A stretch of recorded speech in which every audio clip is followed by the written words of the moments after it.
All right, good day, good evening, ladies and gentlemen. Welcome back to another Live the Fuel show. So today we're catching up with, God forbid, yes, another new guest co-host after all these years. I'm not running out. Luckily, there's millions of people on this planet and millions of people of knowledge of different topics, different demographics. And today is going to be a special show. I have not discussed the topic that we may be getting into, what we are getting into.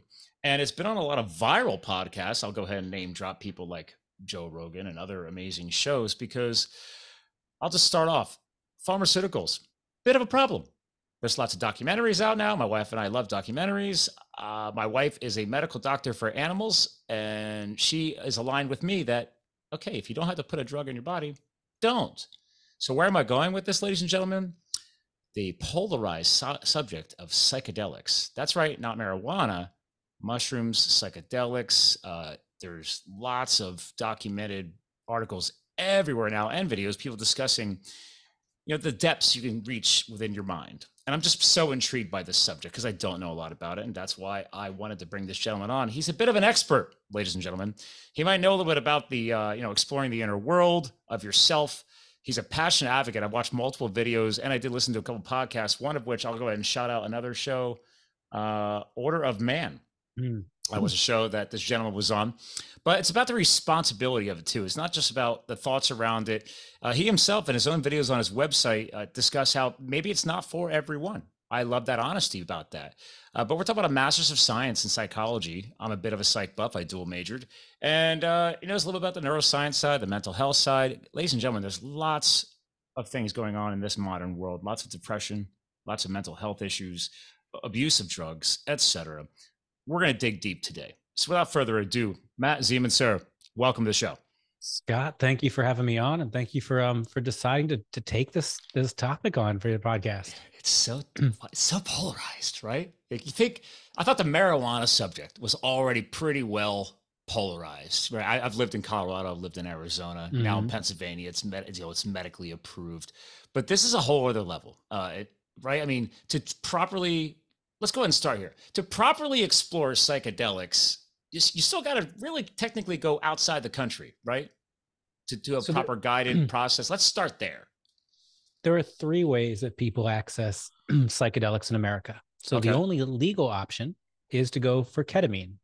And in Allentown, where you are, and all over the country, you can type in ketamine clinic and find a ketamine provider and have a guided psychedelic experience using ketamine that is prescribed off-label for mental health purposes. And who produced that ketamine? A pharmacy. I mean, it'll be a pharmacy. Yeah, it's big pharma produced. Of course. And that's why it's legal. It's why it's legal, but it's also well, this is actually interesting. There are two types of ketamine. There's generic ketamine. There's actually more than two types. There's two types. There's generic and Spravato. Spravato was actually approved by the FDA for depression. Yes. So if you do a whole bunch of jumping through hoops, you might get your insurance company to pay for Spravato delivered via nasal spray inside a clinic. Most people, though, are using ketamine, paying out of pocket, and either doing it in a clinic via IV or intramuscular injection, or they're doing one of these telehealth companies that are selling them ketamine lozenges, and they're doing it with a sitter at home, and hopefully decent amounts of preparation and integration following the experience. So there is a legal option in America that's legal. The second thing that people should know about is MDMA is on the horizon. So a group called MAPS, the Multidisciplinary Association of Psychedelic Science, has been studying and working hard to get MDMA re-legalized in America. And they finished the phase 3 clinical trials and found that with 3 sessions of working with, to be specific, treatment-resistant post-traumatic stress disorder, that they could take people where nothing's worked, give them 3 sessions of MDMA with therapy before and after, and like 86% no longer qualified. 67% no longer qualified as having PTSD, and 88% had a clinically significant improvement in symptoms. Wow. So huge numbers. Was this research trying to validate it, right? You said first round. Was this going on when you went to school, or is this more newer, trying to get that back in? Because obviously, real quick, just a name drop. I mean, you studied over at King's College, London. Yep. Not a small school. Yeah, so Has a the decent Matt, reputation. it does have a good reputation. The Multidisciplinary Association for Psychedelic Studies, they started working on re-legalizing MDMA, I think in 1986. So it's been Wow. a long journey. They've raised, I think, about $150 million to bring Wait, this drug we're back. approaching 40 years if I'm doing Yeah, that math right. 37, 30, yeah, a Jeez. long, long time. And then these phase 3 clinical trials, they had to do 2 rounds of them. But the data is pretty overwhelming. So it is widely expected that MDMA will be re-legalized here in America next year, early next year. Wow. And then there's psilocybin, or the active ingredient in magic mushrooms. Yes, that I'm The familiar F with. the FDA has given that breakthrough therapy designation. Johns Hopkins is kind of leading the charge on this, Mm. working with people with uh, terminal terminal depression. So they've been given a terminal diagnosis, or a non-specific cancer Wait, let's pause diagnosis. on that. My sister suffers from depression. I have no problem sharing that because she's not very functional in society, dual Mm-hmm. personality, all this stuff, a whole different subject. So obviously I care a lot about it. I'd never heard the term. Now, granted, I didn't go your level, but I dual majored in psychology when I was doing marketing, and great GPA boost because I aced every psychology class. Clearly, I love it. It's something to geek out on. It's the only thing I recommend going to school for is sciences. I don't don't go into debt in America for a business degree. Sorry, people. It's called hustle. Figure it out in real life. But that subject, terminal depression. So let me be, I'm not familiar I with that. misspoke. I misspoke. Oh, It's okay. so it's people who have terminal diagnoses, Oh, okay. and have suffering from depression. Oh, so God forbid, cancer, stage 4, stuff Correct. like that. And then that flips Mhm. the switch, gets you into that deep, deep, deep, very dangerous level depression. Okay. Yeah, which is also interesting itself, because depression implies that something is wrong, because it's almost an abnormal response. And Mhm. if someone is given a strong cancer diagnosis, you would expect them to react with negative and anxiety and feelings. So I'm not sure, as a just as a side note, it's kind of a strange mental health thing. Yeah. Yeah. Because you are correct. It's if people are suffering from a terminal diagnosis, which I've also got cases that I've interviewed and Mm-hmm. people have beaten these said Yeah. terminal diagnoses. So not every terminal diagnosis is terminal. That's how I can say. I truly believe in a lot of mindset, a lot of mental health can overpower and heal the physical body as well. That can be part of our theme here, I guess. But because Without a doubt. you're right, it's a side effect, so to speak. What is the root cause? Well, some doctor just told me I'm going to die of cancer. Okay, Mm-hmm. that might make me a little upset.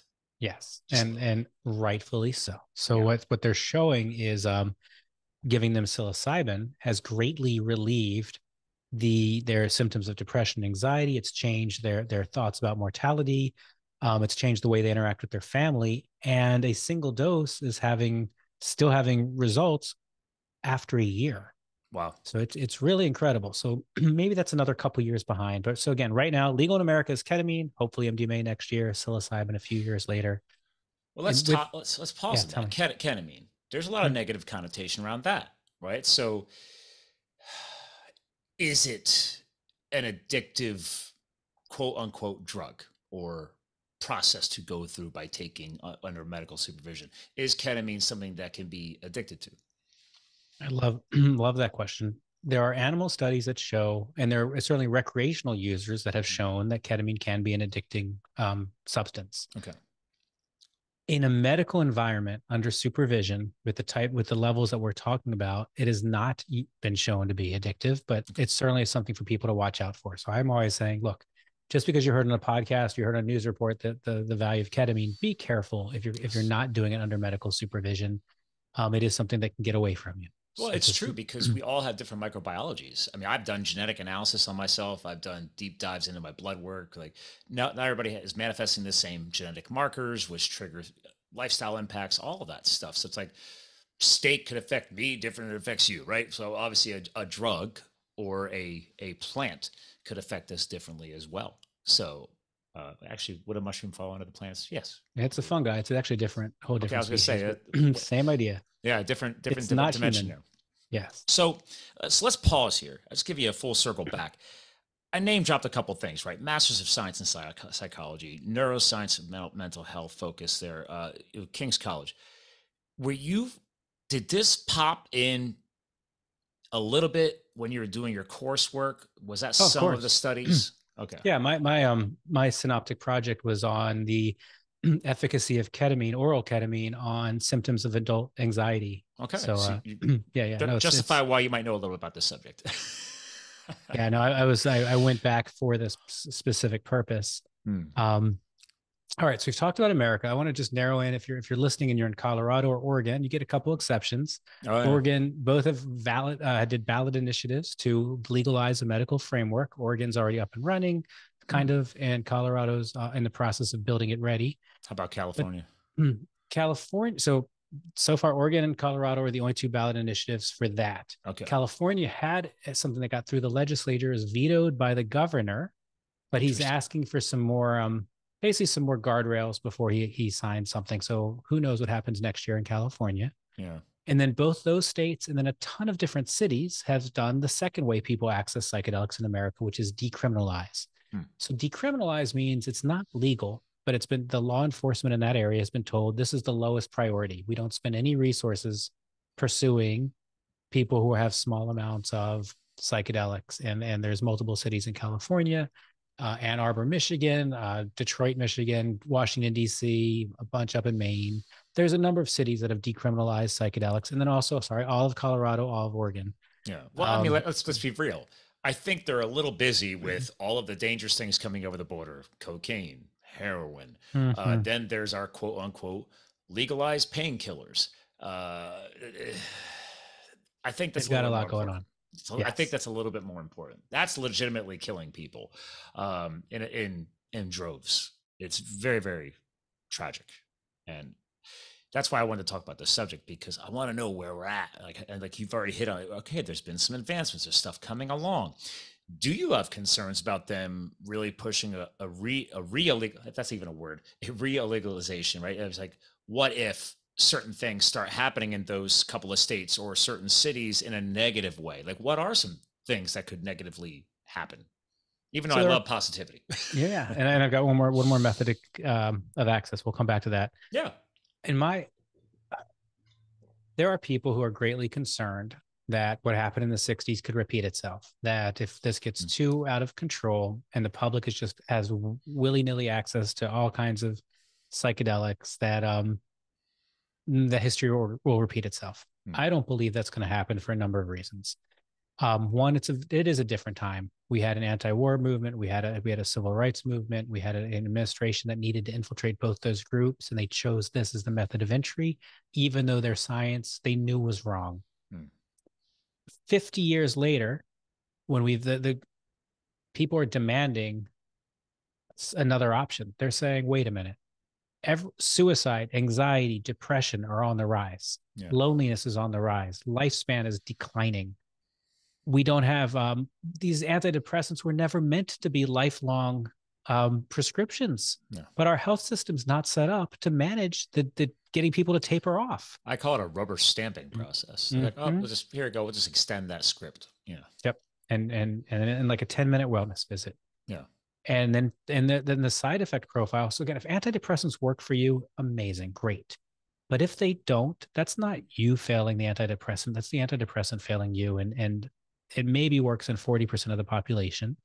And then a number of people have really challenging side effects. There's a study that showed like a 73% sexual dysfunction rate with antidepressants, with SSRIs. And that's and let's say you're somebody trying to start a family or grow a family, and now you have that side effect. So you're trying to fight depression. Now that side effect, wouldn't that amplify your depressive state if you really are trying to be a loving parent and trying to grow a family, for example? Just throwing that variable out there. Yeah.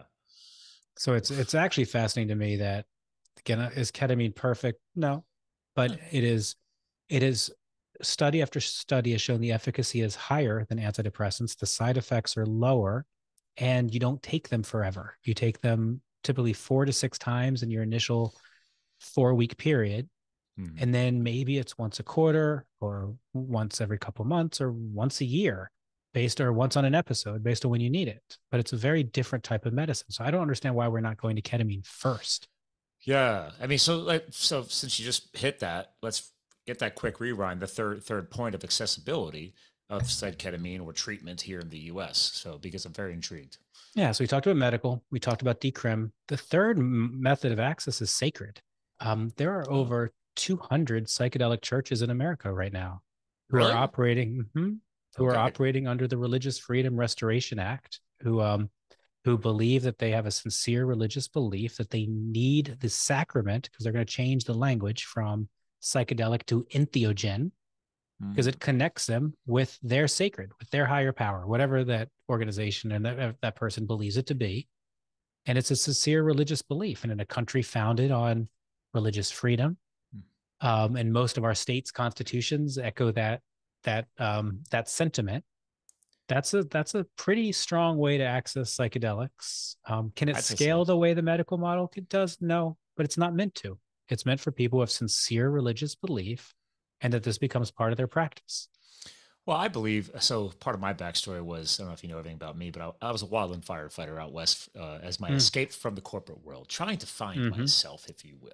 So, and one of the cool things was I was based in northern Arizona, and I served on one of the elite hotshot crews. There's only whew, maybe 2,500 hotshots in the entire country. It's a very specialized upper level thing, and a couple documentaries are now calling us like, I don't know, Navy SEALs of Wild and Fire. We didn't go by that. Anyway, I got to serve with guys from 6 different tribes, 6 different Native Mm. American influences in my life from that experience over 2 years.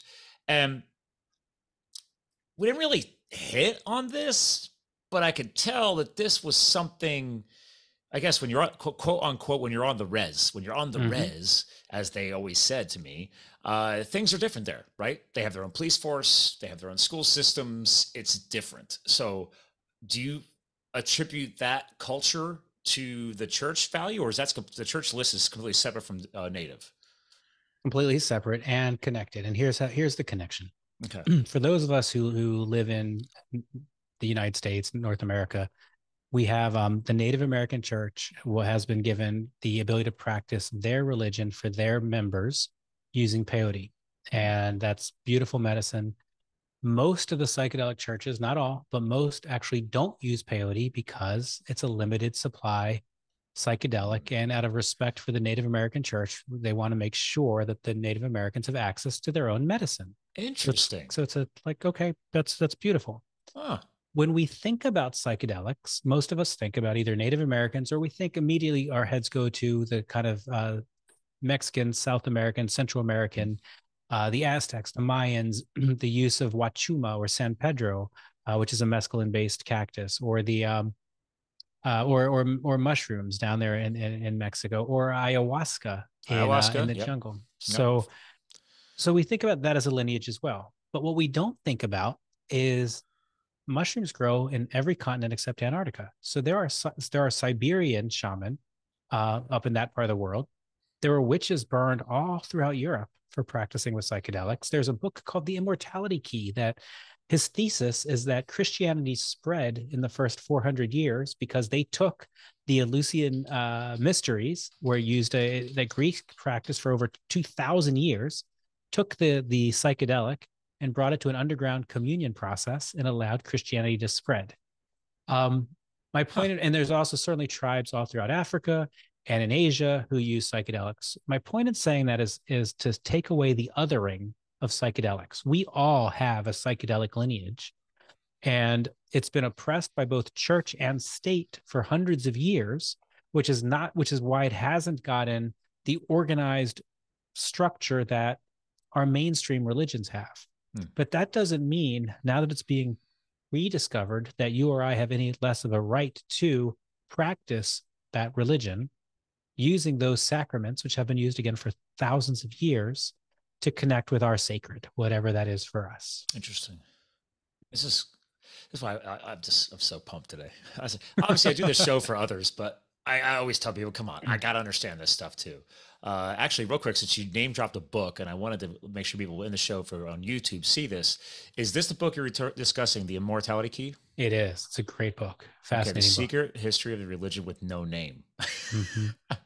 Well, and on the book topic subject, on your website, is your name, That is it. mattzemon.com, there it is, Psychedelics for Everyone. So How long has your book been out now?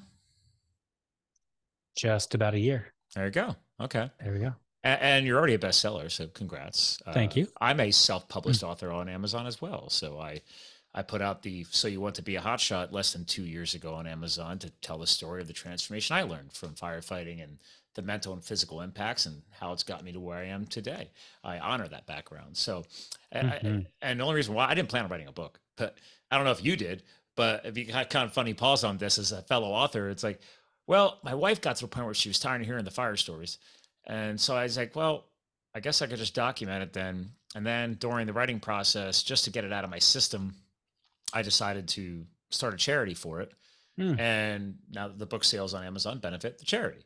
I do have to go back and finish the audiobook though, because Audible is killing it for a lot of authors. So I cannot even believe how many people are taking the Audible book. It is shocking. It is. Oh, it's in my library. I'm only halfway through it. Sorry. Did you take the Audible of mine? Yeah. Oh, I thought you meant finishing the Audible of yours.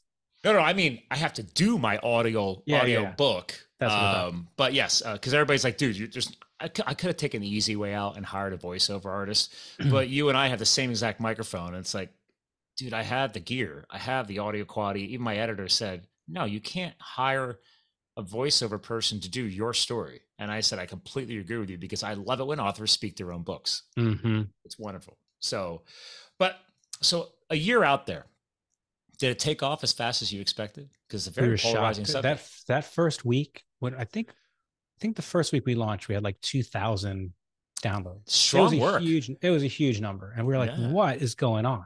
Yeah, and it has just been because you don't know until you put it out there. You don't know. You just don't know. You can put it out there. It could be flatline, and then for some reason, in 90 days, explode. Like I've had spikes throughout the year.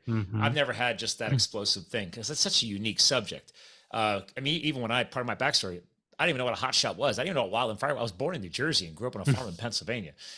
You said your family's from this area at 1.2. It's like the Northeast isn't really known for wildfire. So we have a high humidity and moisture rate usually most of the year. So, but back to the subject. I just want to connect you from author to author. The psychedelic component. So how long ago did you get your first experience? It's 2019.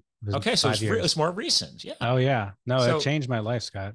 Did you do it specifically for like a personal deep dive? Was it a professional understanding? What was the true deep down trigger for that? Scott, I was not a drug user, right, and I wasn't even a big drinker. And friends essentially said, "We've hired a guide. You should come join us." Oh, it was a group thing. Okay. As a group thing. And I said, I don't think so. And they're like, no, you want to do this. And I went in with low expectations, just to kind of see what happened. So I remember you had a connection with your mother, I believe, too, right? And that very first journey, she died when I was 22. She was 49. And that first journey, I reconnected with her. Wow. I was like, what is this? And I could pull like a string from her to me to my kids. It's crazy. And just immediately saw, like, I felt so safe and loved in this journey, and then realized, wait a minute, I don't feel safe and loved in my everyday life. And I just had insight after insight. I mean, I can't say how big of a life shift that has led to for me. There's lots of people who have documented their experiences like you have. Is there a general, I don't want to say, how do you say this? Is there a general overview that most people should or would or could experience? You know where I'm going with that? Like, just to help people just put this in their head and think about it and consider it. It might not be now, it might be in 5 years, might be in 10 years. Because I'm like you, never done a hard drug in my life, never smoked a cigarette in my life. I didn't try marijuana until I was 30. And that was because I was on a fundraising MS-150 road cycling event. But we do 175. So we did 100 miles on day one. We get to the gymnasium at the Jersey Shore. Everybody in my group are like doctors, business owners. I'm the young kid, so to speak, in the group. Everybody else is like 50s and older. I'm 30. This is before I left for fire.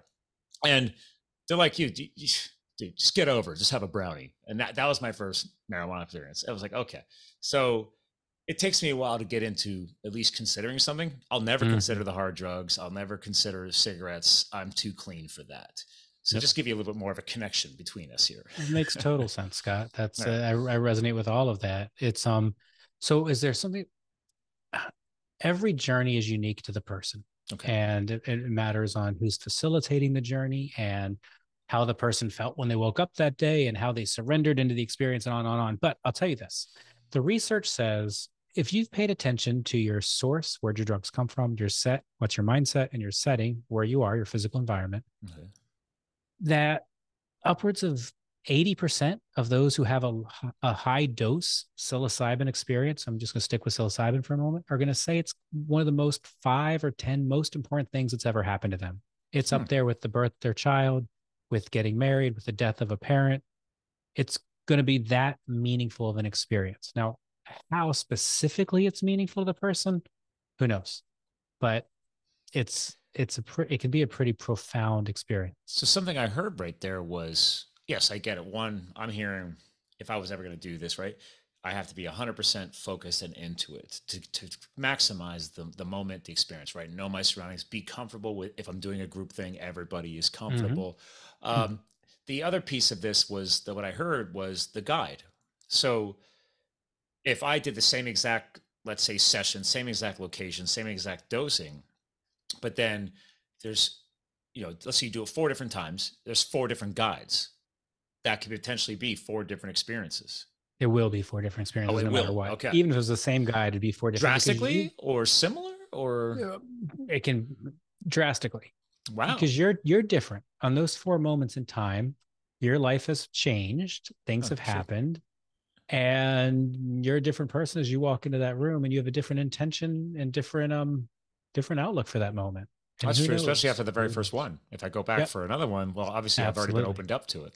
Correct. Oh, and so that's that actually brings where some walls down. And that's actually, I'd love when people ask me, okay, I want to do this, I want to do it ceremonially. Great. How do you recommend? I love the ceremonies that are multi-day, multi-medicine. So what does that mean? That means this: you go in, and maybe in the first, you get there in the afternoon, and you get to meet the other people. Okay, this person's normal, this person's normal, this person's normal. You get all that out of the way, and you have some sharing. Why are you here? Why are you here? The next morning, I love it when people start with breath work and yoga and meditation. Let's get grounded. Let's get our focus.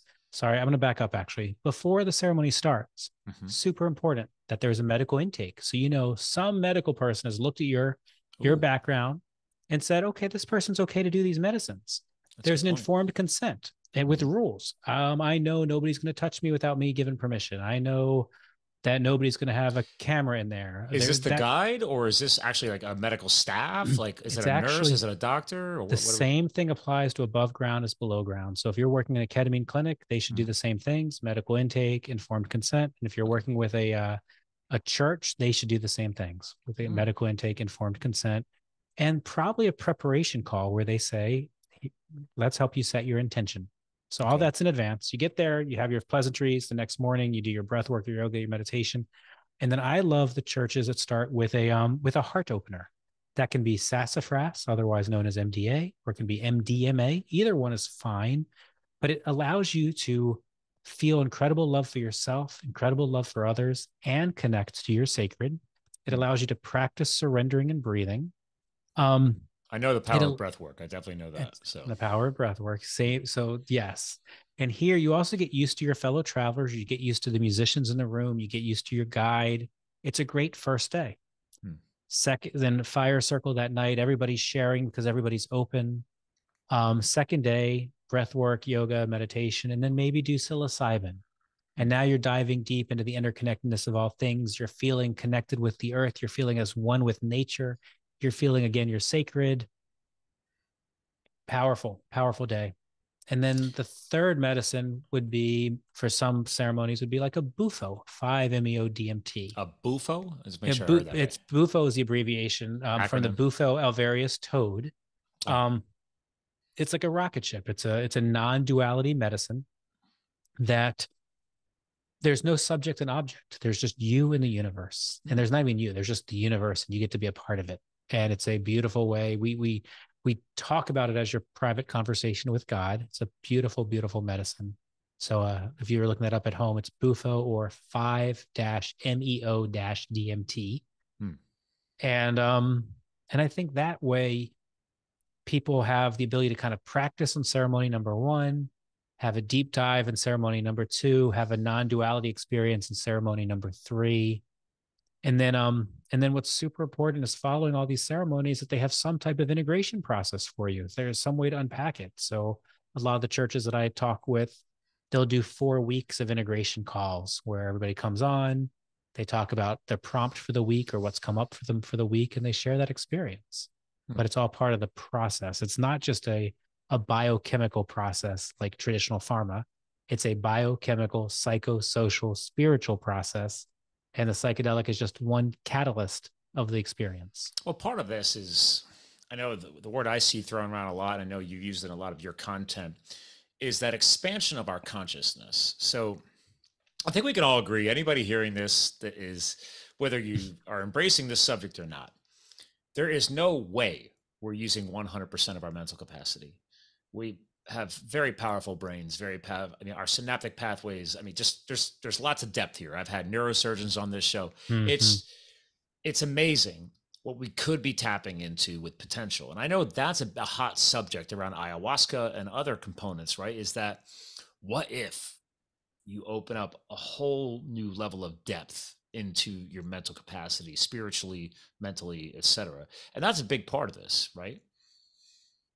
Without a doubt. And this is something that's just glossed over in school. We were actually, for you're in my generation, it was just say no. All drugs are bad. They're going to fry your brains. It's the frying pan and the egg.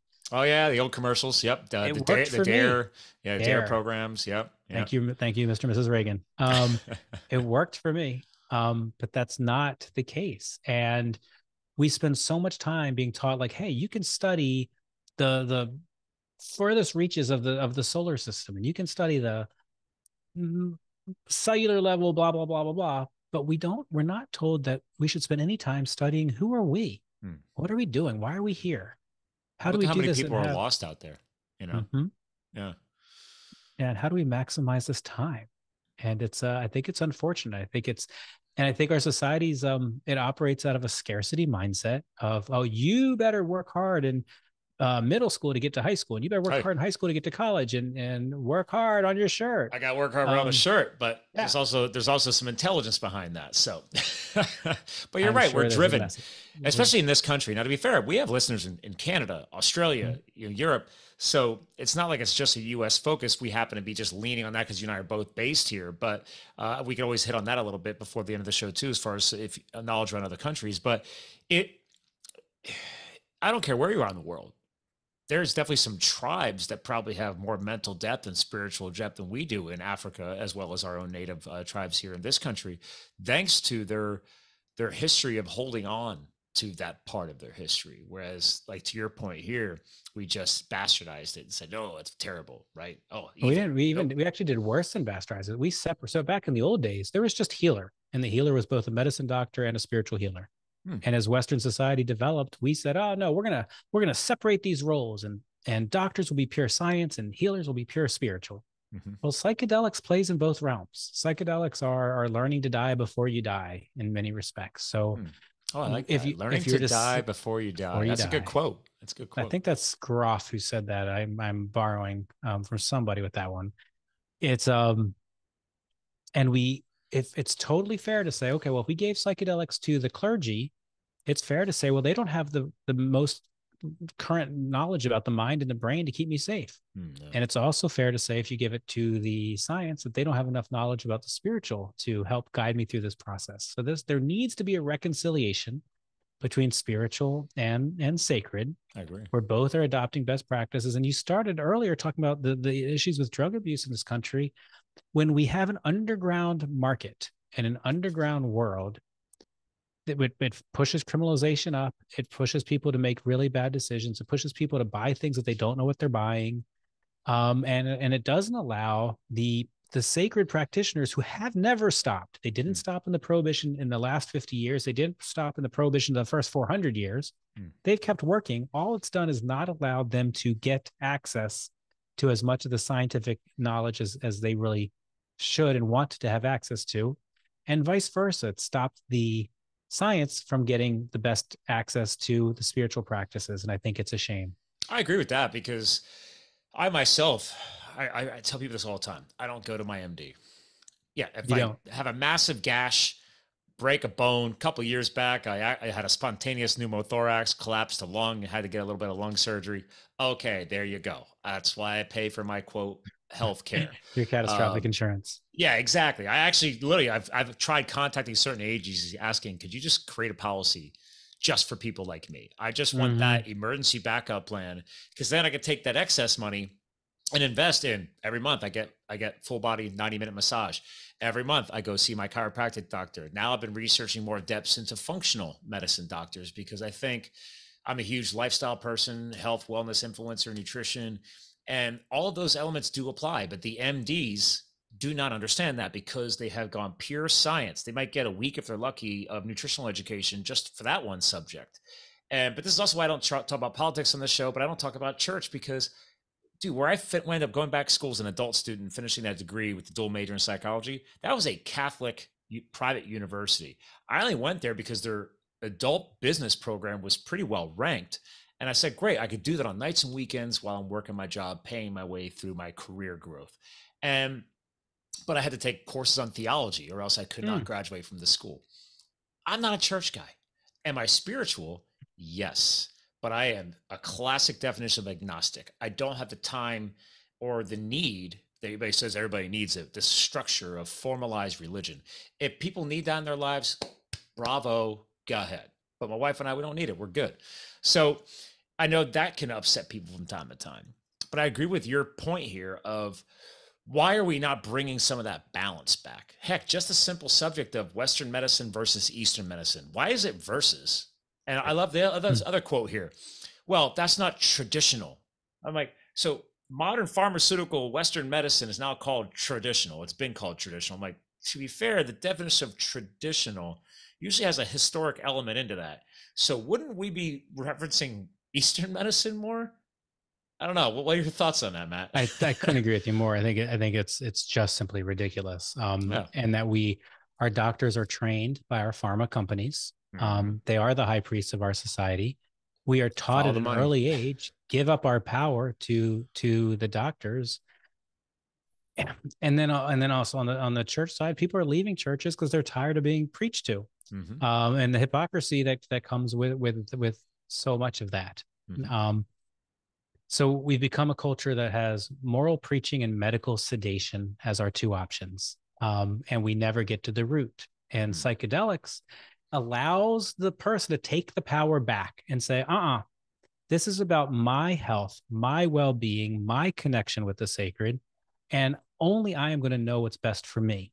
And I'm going to take these medicines, these sacraments, these entheogens, and I'm going to do a deep exploration, and I'm going to decide what I want to do next, because I will be able to see the world in a way that I didn't remember that the world was like, because I've had so many layers of instructions programmed into me.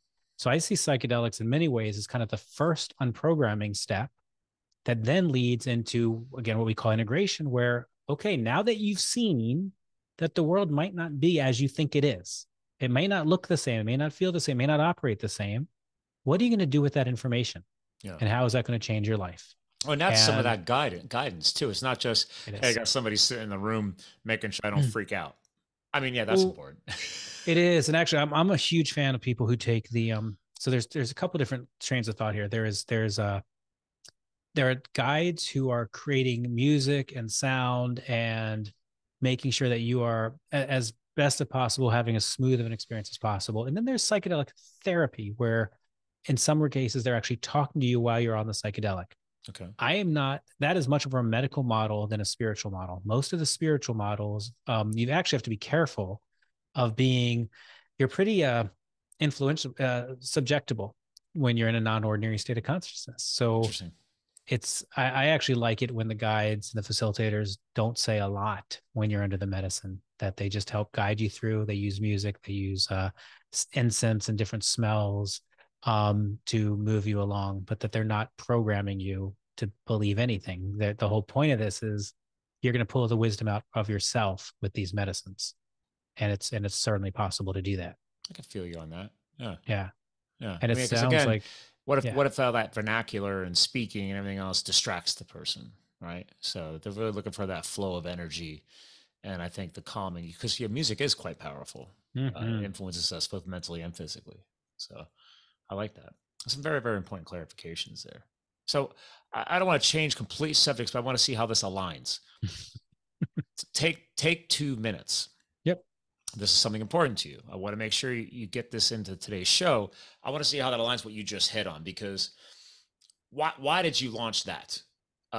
Because I love charity. I love nonprofits. I love seeing that balance with, that's why I ended up doing my own when I launched a book, right? I wanted to make sure there was something good happening in alignment with, quote, making money. You know, it's like, okay, well, I'm making money, but I'm going to give all that to charity, because I want to make sure that people have something, to see something positive coming out of the process. Is that some of your little backstory on that? Or Yeah, I mean, the backstory here is that the person who's the genius behind Take 2 Minutes is a guy named Mark Fussell. And okay, Mark had a son who was going through some challenging times and he would just send him positive messages via text. And over time, some of his friends wanted those messages. And Mark ended up creating an app where he would text people, text his son and his friends, positivity. And then it went to, well, how can he use the latest in positive psychology research, much of it developed from University of Pennsylvania's positive psychology program, and some of it developed from Berkeley. And actually some of it developed here from Duke as well.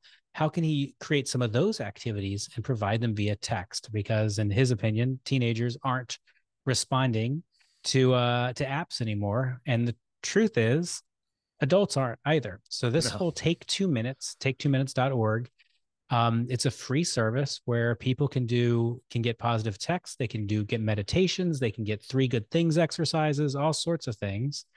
And they're delivering, I mean, thousands of texts every day to people. And I think they've supported 27,000 people to date with this. Yeah, it's amazing. I mean, So I was just screen sharing for ladies and gentlemen. If you're listening, if you want to hop on the YouTube for this show too, because I was just sharing the stats, or just go visit take2minutes.org, because they have live stats of. I was impressed by that, because you are correct. Most people, at least in North America here, they've got this glass, right? So it's like, okay, great. I'm going to stare at my smartphone. And I mean, I love how they call it smartphone. Is it? I mean, maybe the device is smart, but you're not. If you're stuck on it all day, I'm guilty of that. I unplug, put it down, you know. But if a positive text comes through, because people are going to pay attention more to text versus a phone call. I still am old school. I love a good phone call, but you're right. There's time zone differences. Like, you might not get the text till the next day, but you still got something positive, and it could have changed somebody's life for that day. Absolutely. So he has messages that come out kind of automatic, and then you can also schedule. I want to do a gratitude exercise at 7:00 Eastern, and you just text back, give me a gratitude exercise at 7:00 Eastern.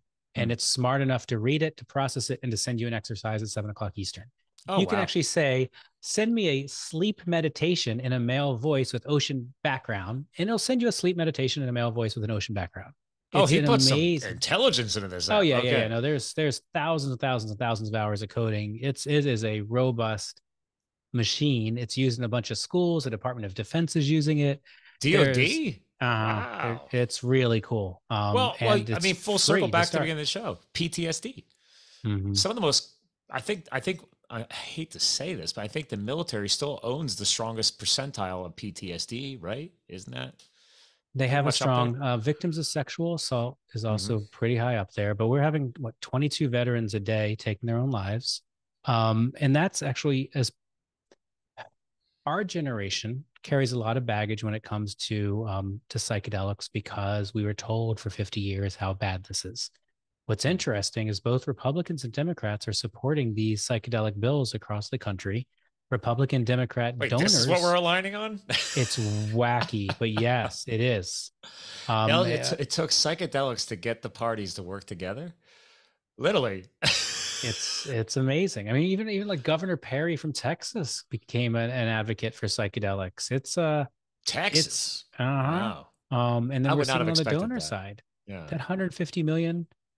You know where else you're seeing this in there are 309 academic institutions studying psychedelics now. Really? Are most of those science schools, like strong science? It ranges. Well, yeah, most I think are the science schools, but you're seeing them. University of Alabama, University of Wisconsin, Madison, Huh. of course, University of California, San Oh Francisco, yeah. Johns Hopkins, Yale, Penn, UNC just down the street from me got a $26.9 million grant from DARPA to try Wow. to remove the hallucinogenic properties of psychedelics. I mean, there's, you name the Wow. topic, from smoking to depression, anxiety, OCD, eating disorders, somebody studying it at autism at a university and trying to see if psychedelics can be assistance. Well, I mean, again, we hit heavy on depression. I want to full circle back to that. Mm-hmm. So you actually said this being in the show that just working with, I forget which one, ketamine, whatever, but you guys actually have documented cases of people actually being cured of their depression, right? Because Without a doubt, there's they're ketamine is actually very understanding effective. themselves, right? Mm-hmm. Is that part of that? Is like, hey, I can now understand where I'm at today, why, how I got here. Is that part of that depth of consciousness? Is that because I think a lot of depression is like, even my own sister, I think she's just lost. She's never found a purpose in life. She's older than me. Like I said, I don't know. I'm not to make it about her, but in general, I think a lot of depression, because I had a short bout of it a long time ago, and it was from a breakup, and I just didn't have a lot of romantic experience, and I was hard charging in my corporate life and trying to go to school at the same time, and I realized I had too many balls in the air, and I Mm-hmm. put too much in that basket. When that basket burned, it snapped me for like about a month or two. But then what happened? You go to the doctor, and they want me to take the antidepressants, and I couldn't stand that crap. I did not like how my brain was. I was in a fog, and I was like, after 1 week, I Mm-hmm. said, nope, I'm going to go to the gym. I'm going to go hiking. I'm going to get into the outdoors. I'm going to focus on me and the other domains of my life. And I was lucky enough to pull out of that relatively quickly. That's not for everybody, right? So, No, but your path makes total sense. There are lots of ways. I mean, again, science shows that exercise, nutrition, mhm. water consumption, sleep, all sunshine, all impact your happiness. And there are other people who it's hard. I don't think your sister's alone. I think there's a lot of us who just who work. And actually, I'll use this as an example. It's really easy to look at someone who's depressed and say, "Oh, wow, that person, they can't get out of bed, they can't get out of their house, they're not functional. Wow, that's really hard." We don't look at someone who's a workaholic the same way, who's Mm, living their life behind a computer, who is not spending time with their families, not spending any time on their life satisfaction. They're just working. It's two manifestations of the same thing. It's us okay. not knowing who we are. It's not believing that we're worthy. It's not believing that we're loved. It's not believing that we're enough. And we manifest it in multiple ways. That can also look like drug addiction. It can also look like alcohol use. It can also look like overeating. It can also look like smoking. It can look like a lot of things. But at its core, I think most of us are lonely and confused Mhm. and not sure what the purpose of this is. No, And I accidentally to help figure myself out, which a professor said that to me. He said, "Hey, half of you in this the one psych class I took was more advanced when he goes, just so you know, half of you guys did this to figure yourselves out." Just beginning, I will never forget that. The beginning of the semester, this is a few years, obviously 10 years ago, at least over 10 years ago. And I was like, "I'm sorry, what?" And he's like, "Yeah." He's like, "Come on. Let's just be honest with each other here. There's no criticism." But he's like, most psych majors are usually there's usually some personal backstory that they don't realize it until they start going through it. And I realized I'm like, I was self-analyzing myself, trying to figure things out, find out what broke and how I could fix it and make it better. Right. I'm just analytical that way. But and we're yeah, all doing that every day, Scott. We're all yeah, learning, healing, and growing and moving forward. And to pretend that we're not is a disservice. So yeah. when I don't, and I think it actually gets risky for me to think that I know for you what's better. Hmm. I'm on my journey. If you're attracted to the things I'm working on, great. If you're not, great. You're in your journey, and if we want to exchange things along the way, great. But That's what I liked I about don't your know. video on your site, because that was throughout the whole video. But then the one thing that stood out to me, which I love: honesty, transparency, and truth. And you point blank say, listen, it might not be for you. It might not be for you right now. I forget the exact way you said it. Mhm. And I said, yes, thank you. Because a lot of people without that professional experience and background that you have will do a blanket statement. And that may push people away. And it's like, no, no, no, no. I'm just saying, listen, consider it, maybe it's not this, maybe it's not that place in the timeline right now. Maybe you'll come back 5 years from now, 10 years ago, because you tried everything else and it's not working, right? Maybe you're just not ready yet. That's what I got out of that. And that's perfectly fine. Yeah. But the point here is education and helping people understand it. That's why I wanted to do today's shows, because it's like, I don't know enough about this. And the fact you had this level of depth, and thanks to all the stats today, I didn't realize we've progressed this far forward since the 60s as far as trying to, I don't want to say reverse, I'll say progress beyond the past mistakes to hopefully bring something back in, because I'm a health nut, that can make people healthy or healthier. That's what I'm hearing. And it's very exciting. It's super exciting. Yeah, it's an incredible time to be alive. I always point people, by the way, to the spiritpharmacist.com, a guy named Ben Malcolm's website. Oh, yeah? He's a PharmD. And for people who are saying, well, okay, well, who do I trust? What I like about Ben is he doesn't have anything to sell you other than a medical intake. So if you're curious about your specific family history, your mental background, your prescriptions, your supplements, you can book him for a consultation and he's going to give it to you straight. You can tell him, I'm thinking about taking X, Y, or Z psychedelic. Can you look at my background and tell me if I'm a good fit for whatever it is? And he'll walk you through and educate you from someone who has no financial interest in the outcome. He also does have what you're showing here on the screen here. He's got a bunch of courses. If you really do want to really educate yourself about psychedelic pharmacology, you can take any of his courses. They're amazing. They're well done, regardless of whether you have a medical background or not. And then if you go to the very top again, Scott, you'll see he's got a little button for consultations, and you click on that and you can book him for an intake. And this is all he does. So he really does know, for individuals that like, this is, yes, you can still go to the medical experience or this, but he's going to give it to you straight what you're eligible for. Well, I love that too, because smart guy, focus on education first. I'm a high level sales consultant. It's the biggest thing I train companies and their sales teams on is like, guys, stop trying to force crap down people's throat. Come at it as a subject matter expert. Try and pass on knowledge. You don't need to close every deal today. I bring my business life in. But the point is that if you want to earn respect over the long haul, teach, educate. Every one of us have something in our heads that we know more about something than somebody else. So everybody can be a teacher. You just have to flip that switch and find that. So I love the fact that he put together training courses, educational courses. I think that's smart, because then at least you're helping people wrap their heads around it when they're ready to wrap around it, right? They can go and study that stuff when they want to. And maybe it takes them 6 months or a year, it opens them up to it. So, because I can tell you right now, I'm open to this. I want to talk to the wifey and maybe figure out when she's ready. And do we do it something like this together? Because I'm not against it. I don't care. People can judge me by that, but I was like, whatever. I'm not a judgy person. So if it can reach a new depth of awareness, conscious depth, and make you a higher performer in life and happier, why wouldn't you? And enhance your relationship. I mean, that heart opener medicine, sassafras or MDMA, removes shame, blame, and guilt. And for couples, that's an incredibly powerful medicine where you can look at your partner and say, when you do this, I feel this. And instead of them reacting, they can say, oh, I hear you. And I don't want to make you feel that way. I love you. And I want to make you feel good. And I'm going to be more aware of that. Yeah. It's powerful, powerful medicine for couples. I'm already more excited then. My wife is a equine doctor. So she's large animal and she's doctor of chiropractic for animals. So she's very science, but does have some of that wellness balanced into it. But we've only been married for 4 years. So we're a younger, later in the game relationship.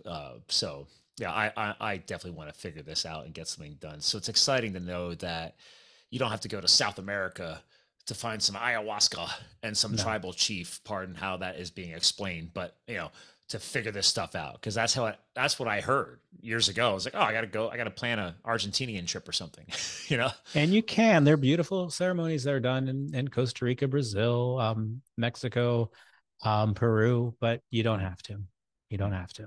Well, that's the refreshing part from earlier in the show is like you helped lay out at least 3 different ways that things can be done, here in the USA and maybe other countries. I mean, is there similarities? I named just 3, like Europe, since you went to school in England, let's just hit those three: England, Europe, and let's say Australia, because I have a big listener base there. Any similarities you familiar with? Or Every you pretty much country focused is, in the US? I'm hyper focused here, but every country is different. There's more access in central to legal ceremonies, or more accessed in, again, depending on how you define legal, but the government stamp of approval is more accessed in Central America, South America, the Netherlands, Jamaica, Bahamas. And then again, a lot of churches practicing under religious freedom without a statement from the government, but they believe they're operating legally. And then ketamine is legal all over. Wow. I've learned so much today. I love this, fun. Yeah, very fun. Well, listen, part of my show's format as we bring the show to a close is you are the guest co-host today. So years ago, I was always asking people for some final words. And then I realized it needs to be something more powerful than that. And I could tell from your mission and what you've already accomplished, I decided to call it a legacy message. What is a legacy that maybe you're trying to leave behind on this crazy world of ours that you want to leave behind for our audience today? Yeah, when I think what I would leave behind for today is saying, look, while I talk about psychedelics for everyone, I don't mean everyone should take a psychedelic. I mean, get educated, and whether it's for you, whether it's for someone you love, or whether it just changes the way you talk at the water cooler or vote at the ballot box, that these are powerful medicines that are going to change our world for good, and getting up to date and educated on them is important. Well said, sir. I love it. Hang tight. I want to give you a proper goodbye real quick off the air. Sounds good. Ladies and gentlemen, Matt rocked the mics. Remember, MATTZEMON.com. Check that out. The other things we talked about today, that additional book, I'll make sure everything is linked in our show notes like we always do. The take2minutes.org site, the extra book, The Immortality Keys, quick name drop there, the Spirit Pharmacist, all that stuff will be linked so you guys can come back to that later. But again, ladies and gentlemen, we're here to fuel your health, your business, and your lifestyle. Matt truly helped us with that today. This is a very polarized subject. Open your minds, take it all in, come back and listen to it later. But thank you for tuning in. And remember, you too can live the fuel, and we'll talk to you guys again soon.